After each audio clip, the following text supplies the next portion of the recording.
À peine quelques tables occupées par une dizaine de vendeurs, tous les jours ouvrables dans ce marché dit Tourou, dans le 4e arrondissement Luandili. Les vendeurs étaient pourtant nombreux au départ, comme en témoignent ces étals abandonnés par certains depuis 2013, une année après la création de ce marché. Les causes de cette désertion sont multiples, entre autres l'inaccessibilité du site, surtout en saison de pluie. Les gens n'intègrent pas ce marché parce qu'on a le souci des voies, des routes. Il n'y a pas de route. Qu'on puisse faire même la route de Kilendo et l'autre voie qui sort par Tister, ça va marcher. Les gens viendront eux-mêmes. Ici à Tourou, il n'y a pas de voie, il n'y a pas de chambre froide. C'est ça qui casse le marché.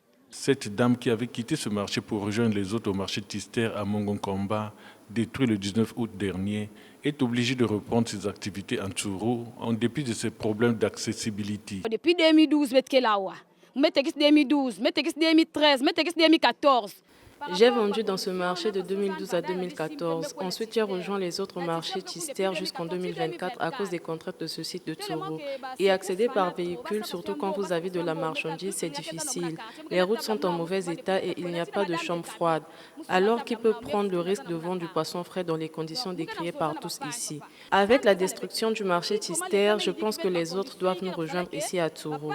La variété de produits fera de sorte que les clients reviennent au marché que d'aller loin. Si même encombré à wa, babim nyoske na beta wa, ba client sige kota, ba ketal ke sibet kwan kuna babim kele, mais kim ke salaba ba ke kuisa wa, babim ke même pas malonga. Ne pouvant aller à Tister ou ailleurs pour des raisons de transport, certains habitants de ce quartier sont contraints de faire les achats correspondant à leurs maigres revenus dans ce marché presque désert. Cette autre dame restée à Tourou depuis sa création s'en sort quand même. Je vends les nietoum, le gombo, la pâte d'arachide, le poisson fumé. On est là depuis 2012, on avait commencé, mais les gens ne voulaient pas venir ici passer. Ici, on disait que les choses ça ne marchent pas, mais nous sommes là depuis 2012, mais quand même ça marche. Régler ce problème de route et de chambre froide posé par la présidente du comité du dit marché, c'est relancer les activités dans ce marché. Avec une superficie d'environ 10 000 m², ce marché peut contenir plus d'1 millier de vendeurs. Une des solutions au problème du site qui préoccupe actuellement les vendeurs de Mongonkamba.